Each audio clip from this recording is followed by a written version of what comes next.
Si ven que en algún momento me quito el gorro, es porque está haciendo un calor. Bueno, iniciamos.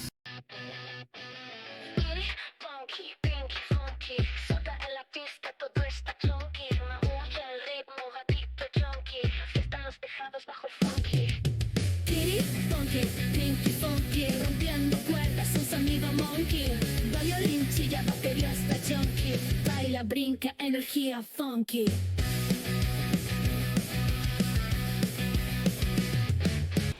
Hola, ¿cómo están? Yo soy Kitty, Punky, Pinky, Funky.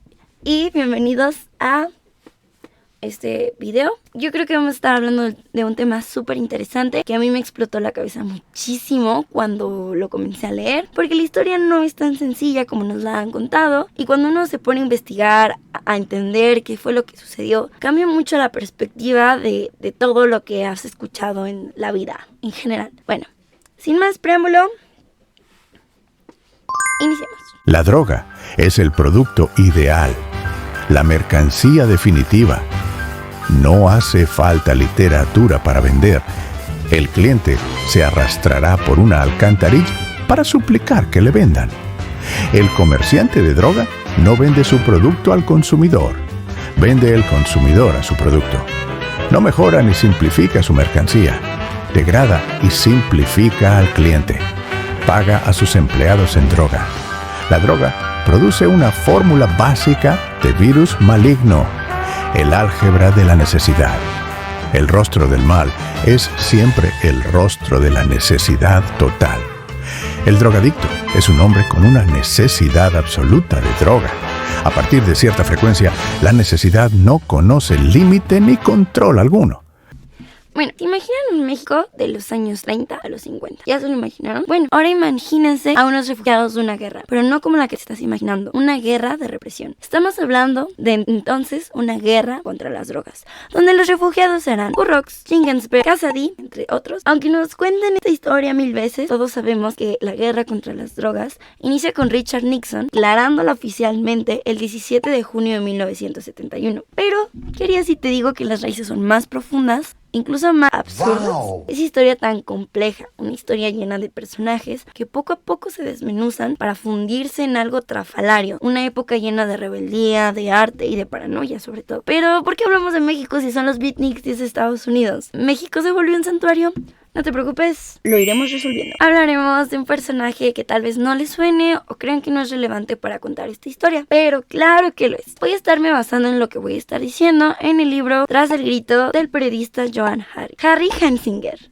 Si lo pronuncio mal o si pronuncio algo mal, lo siento, soy muy mala pronunciando cosas. ¿Quién fue esta persona? Bueno, fue el primer comisionado de la Oficina Federal de Narcóticos en Estados Unidos. Y a través de cartas personales, archivos oficiales, diarios y documentos internos, Hari nos logra reconstruir las políticas que impulsaron a Hansinger, así como las motivaciones profundas. Y gracias a este trabajo, hoy podemos conocer las voces internas de un hombre que convirtió una obsesión personal en una guerra nacional. Desde pequeño, Harry Hansinger desarrolló un odio irracional hacia los adictos. Le marcó ver a una mujer gritando por abstinencia cuando era muy pequeño. Y no más tarde, en la Primera Guerra Mundial, trabajó en el Departamento de Artillería del Ejército de Estados Unidos. Y fue testigo de cómo la heroína iba matando a los soldados poco a poco. Su corazón no sentía compasión por estas personas, sino rabia descomunal. Fue en 1930 cuando la ley seca ya agonizaba.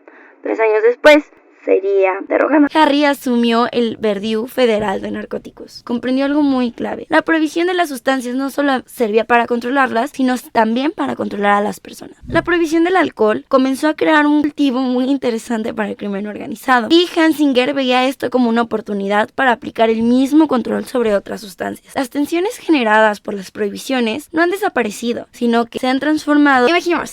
Imaginemos, entrar a un departamento que estaba destinado a luchar contra el alcohol. Pero el alcohol ganó esta guerra. Siento que hizo mucha guerra. 14 años estuvieron luchando en la ley seca para que después fuera derogada. Hansinger entró a un departamento derrotado, humillado, cansado, y eso podría detener a cualquiera. Pero es importante entender que Hansinger es un personaje no como cualquiera. Según su experiencia en la Primera Guerra Mundial, Estados Unidos era muy frágil y las drogas representaban una amenaza que debía ser erradicada. Fue en ese momento que se dio cuenta de que su posición en asumir el liderazgo era algo frágil, pero que no solo solo perseguiría sustancias, sino perseguiría cuerpos e ideologías. La marihuana y la heroína eran su mayor concentración. Comenzó a crear su campo de batalla. Pero ¿cómo iba a empezar a que la población se preocupara tanto como él sobre las sustancias? Comenzó a idear un plan. Empezó a notar una serie de noticias en los periódicos que llamaron muchísimo su atención. Algunas de estas tenían titulares como "Los jóvenes cada vez se hacen más adictos", como fue el del The New York Times del 6 de julio de 1927. Y Hunsinger comenzó a notar perfecto cómo podía enfocar su nueva guerra contra las drogas.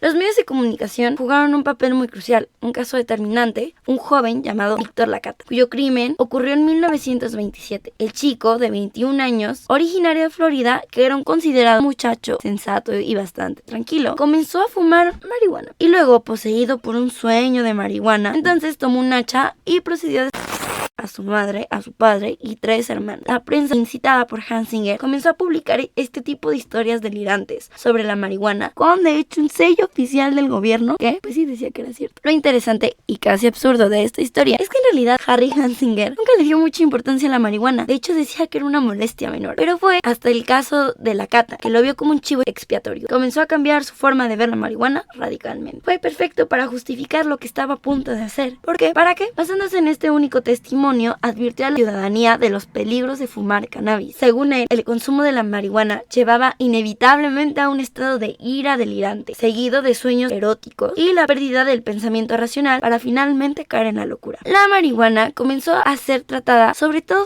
para atacar a un sector en específico, los mexicanos. La marihuana era solo un pretexto para su verdadero objetivo, criminalizar a los mexicanos. La comunidad ya estigmatizada, que en plena Gran Depresión se convirtió en un blanco fácil para desviar la atención de los problemas sociales. Si los mexicanos eran asesinos por marihuana, los negros, según Hunsinger, eran degenerados por la heroína y merecían ser erradicados. Hay incluso informes del FBN donde decía que esta droga, la cocaína, hace que los negros se vuelvan inmunes a las balas. Hunsinger no solo prohibió la marihuana por sus efectos, sino por quienes la fumaban. Para él, cada porro era un acto de invasión mexicana. Y los periódicos gritaban "marihuana asesina", pero nadie se preguntaba por qué las redadas solo eran en los barrios latinos y negros. Mientras que en sus archivos secretos anotaba: "Los blancos que usan cannabis son raros, prefieren el opio", que era la droga que él tanto odiaba. Cuando en 1937 escribe a 30 expertos preguntando su opinión sobre el cannabis, 29 de ellos le responden diciendo que sería un error prohibirla, pues lo que estaba diciendo no tenía fundamentos científicos. Pero a Harry le valió, hizo lo que quiso. Para él era muy importante su crucijada, se sentía el redentor que venía a salvar a Estados Unidos. Gracias al autor Henry, podemos saber que en los archivos personales de Harry consideraba principalmente a los adictos indios y centroamericanos, personas que según él estaban plagadas de enfermedades repugnantes y contagiosas. No eran solo traficantes, sino una amenaza mortal que debía ser erradicada a toda costa. Entonces no solamente fue una batalla contra la salud o contra las drogas, sino fue una batalla racial.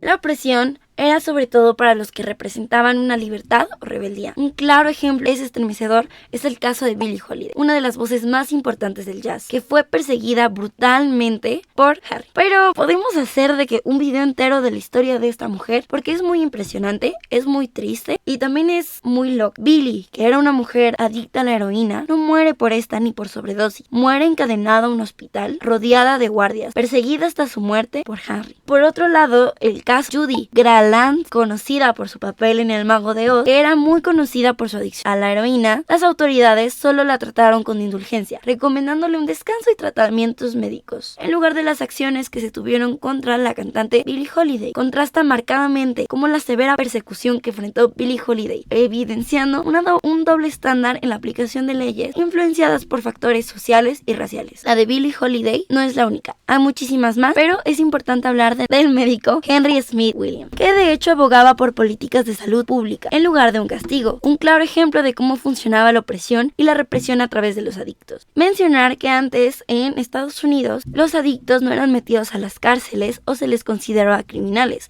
sino se les consideraba enfermos y se les mandaba a rehabilitarlos. Henry también fue silenciado por criticar la guerra contra las drogas. En realidad, creía ferozmente que las personas adictas debían ser exterminadas, pues creía en el darwinismo social. Sin embargo, al observar las consecuencias de la prohibición, especialmente tras el arresto de su hermano Edward Williams, también un médico detenido por percibir narcóticos a pacientes adictos, es hacer importante una acotación. Antes los médicos podían recetar a los adictos medicinas para calmar la abstinencia, porque la ley Harry dejaba esa estipulación, que si los médicos lo veían necesario, podían recetar este tipo de medicina. Volviendo, Harry cambió radicalmente de perspectiva cuando se dio cuenta que la prohibición no solo no resolvía el problema del consumo, sino que lo agraviaba al fomentar los mercados ilegales y aumentar la criminalidad. En su libro Addicts Are Human Beings, si mi inglés es feo, lo siento, argumentó que la prohibición estaba destinada a fracasar y que la criminalización de los adictos solo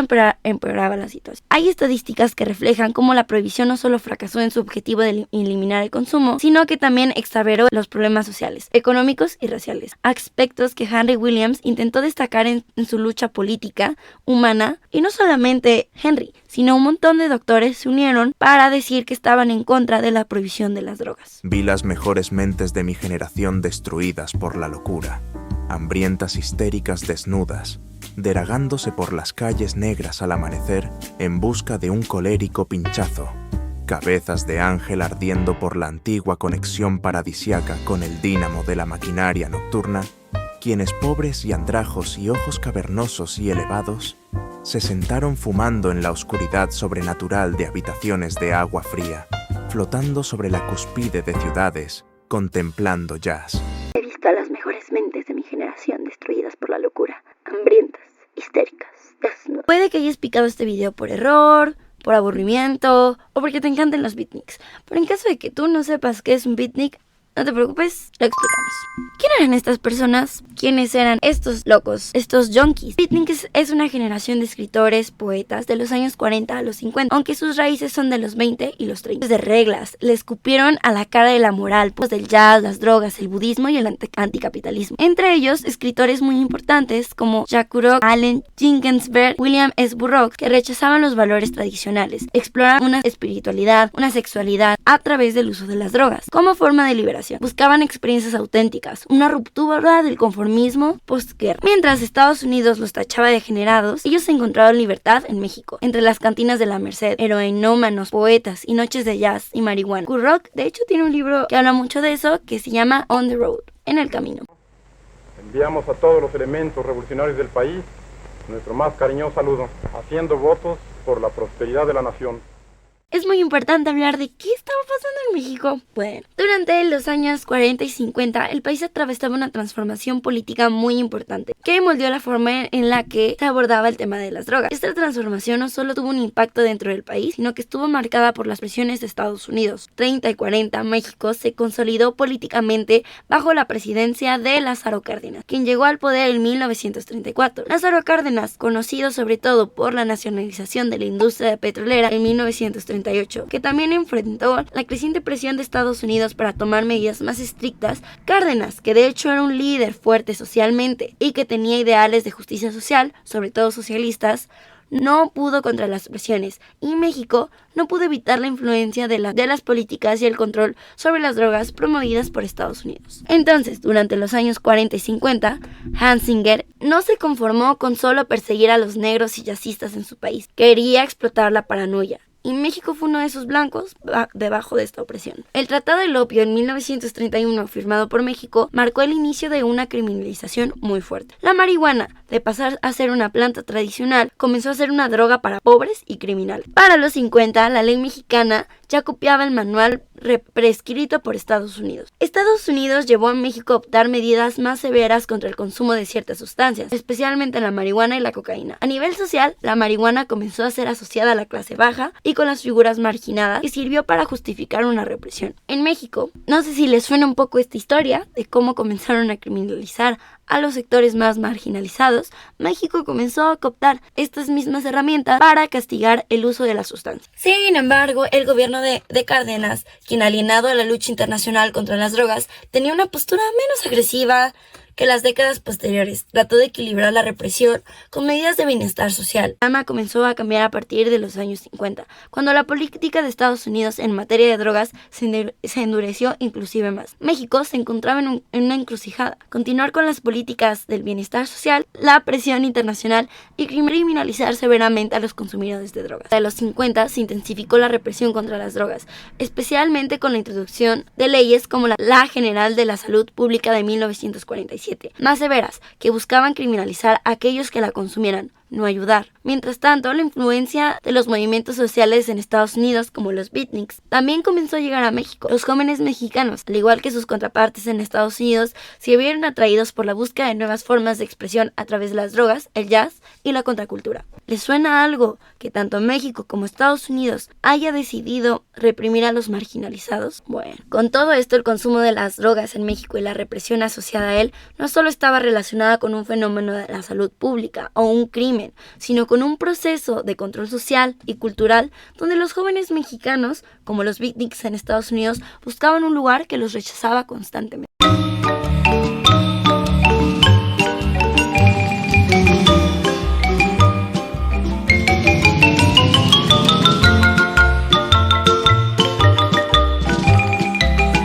La represión cultural y legal en Estados Unidos criminalizaba el arte de los beatniks, su sexualidad y el consumo de las drogas. Esto los empujó a buscar nuevos horizontes, con la necesidad de encontrar una libertad personal. Hizo que México se convirtiera en un atractivo muy importante. Ya que hemos hablado de todo esto, que ya metí toda esta información, es muy importante hablar de por qué llegaron a México los beatniks. Los beatniks entonces se encuentran en México, un lugar donde las convenciones sociales que los limitaban en Estados Unidos podían ser desafiadas y transformadas. La vida, como en Ciudad de México y Oaxaca, permitió sumergirse en una cultura completamente diferente. Desde experiencias trascendentales, pues les gustaba mucho explorar el arte, la música y la literatura, con drogas como los hongos en México. Sobre todo, su principal atracción fue el peyote, una planta alucinógena utilizada tradicionalmente en ritos indígenas, pero para los beatniks les ofrecía una manera y una conexión espiritual que iba más allá del consumo recreativo. Allen Ginsberg, uno de los más influyentes dentro del movimiento beat, fue el principal que visitó en México en busca de estas nuevas experiencias. De hecho, en su libro Drama Drums, narra cómo el peyote, como un viaje espiritual que muchos de los beatniks buscaban. Ginsberg y otros, como Jack Kerouac, se sintieron atraídos por la posibilidad de acceder a una sabiduría que les era ajena en Estados Unidos. México les comenzó a ofrecer a los beat un refugio, una libertad y una autenticidad que estaban buscando. Pero, ¿qué pasaba con los jóvenes mexicanos? Ellos, que en México consiguen sexo anónimo, un playground donde ser gay no era malo, adicto no era blasfemo o no era pecado. Pero claro, tenían dólares. Mientras algunos buscaban una conexión espiritual, otros, como figuras de la venta de los narcóticos en la Ciudad de México, como la conocida Lola la Chata, presentaban la complejidad que estaba sucediendo en el contexto mexicano, donde el consumo de las drogas era a menudo un negocio clandestino, alimentado por las desigualdades sociales, y ahí empezaba su privilegio. ¿Qué? Estoy aquí, a ver si se raja. Ten cuidado porque pega muy duro. Como no fuma, tiene mucho aire. Pícale.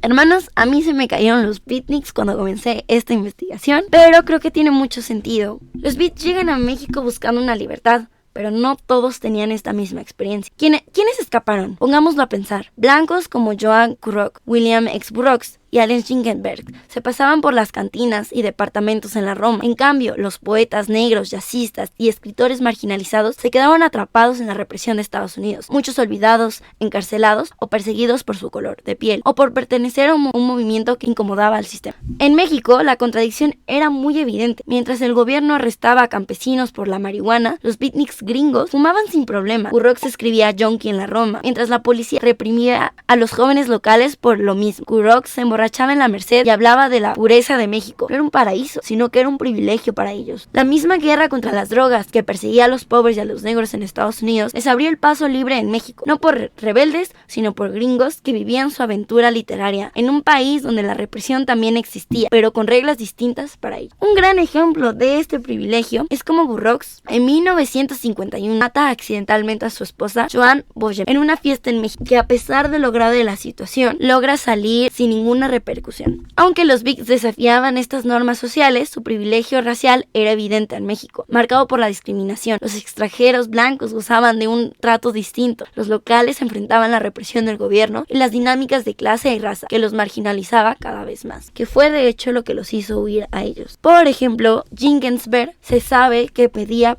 trabajadoras sexuales menores de edad. Beatniks mexicanos representaban la represión. Menos conocidos pero influyentes, los beatniks mexicanos surgieron en los 50 y en los 60, jóvenes inspirados por la rebeldía beat, pero enfrentados a un contexto propio, autoritarismo del PRI, bajo Ruiz Cortines y López Mateos. Rompían la sociedad del consumo, se interesaban por la identidad, la libertad sexual, el peyote y la marihuana, la crítica del poder y la bohemia, en el sentido profundo de la vida. No era un lujo de clase, era una necesidad de subversión. José Agustín, sin llamarse beatnik, se conectó con el espíritu, rebeldía y juventud. Sexo, drogas, alienación, retratan a los jóvenes que buscaban romper con la tradicionalidad. Julio Cortázar, aunque argentino, influyó realmente en la escritura mexicana. Su estilo libre experimentaba lo que conectaba con la energía beatnik, inspirando a los jóvenes que buscaban otra forma de narrar y de pensar. Y bueno, ya con esto llegamos a la conclusión del video. Creo que esta investigación a mí me dejó una clara enseñanza de que la historia no es como la vemos, y casi siempre es contada desde el lado del ganador. Hay verdades ocultas, archivos y fotos que incluso podemos ver, pero no queremos. Experiencias difíciles de imaginar, vidas que fueron borradas, sobre todo del relato oficial. Yo la verdad es que pensaba que México y las drogas había sido un lugar libre en algún momento, pero comencé a darme cuenta que había sido distinto. Pero me dio un golpe contra la realidad, ¿no? Descubrí que esta supuesta libertad solo había sido un privilegio para aquellos que la gozaban. Leyendo El Grito, además me encontré con relatos del racismo y la violencia que me atravesaron. Me conmovió mucho la historia de Billy. Me emocionó profundamente leer a Burroughs, a Ginsberg. Fue duro darme cuenta de cómo estigmatizaron y maltrataron a estas personas, pero llegaron a México a tal vez hacer exactamente lo mismo. La violencia que se manifiesta a través de la ignorancia, ¿no? Me impactó entender que la historia de las drogas es incluso más amplia, que es más amplia, más sucia, más compleja, más loca.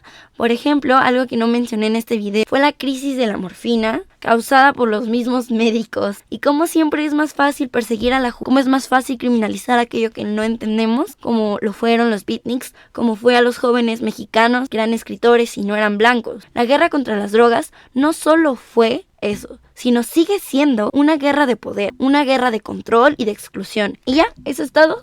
Voy a poner la bibliografía en la descripción y espero que les haya gustado mucho. Yo me la pasé muy bien. Y eso es todo. Muchísimas gracias. Y no sé. Papus, me equivoqué un buen con las pronunciaciones, pero aún así se entiende el vídeo, creo. Prometo que la próxima lo hago mejor, lo juro. LXS amo, besitos en el siempre sucio.